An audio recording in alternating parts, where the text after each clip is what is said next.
customer natin sila. Exactly. Excuse me? Usapan namin to. Nangingialam ka? Pakialamero ka talaga eh, no? Enough, Anne. Siya lang naman si Mr. Jigo, ang CEO and owner ng cafe na to. What? Yes! Oh my God, what happened to you, Sir Jigo? Okay ka lang ba? I'm okay. I'm alright.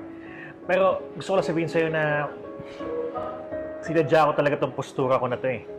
Para lang malaman ko kung sino talaga yung deserving para dyan sa iiwan mong pwesto. But I guess I know who she is. OMG, sir. I'm really sorry po. Sobrang mahal ko lang talaga yung trabaho ko at yung coffee nyo, pinoprotektahan ko lang po sa mga masasamang tao. Kasi kung sino-sinong papasok dito, baka po kasi may ma-hold up po tayo. But that's not how you treat people. Lalo na kung alam mo customer natin sila. You cannot judge them by the way they look. Opo, sir. Alam mo, sa totoong negosyo, hindi lang puro kita. Ang totoong puhunan natin dito, respeto at integridad.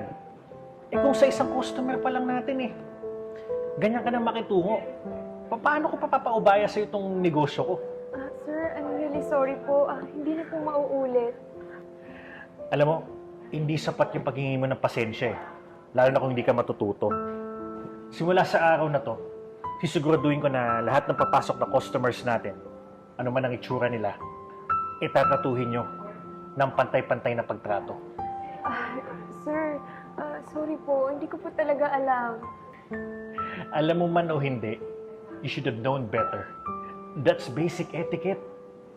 Pero, don't you worry.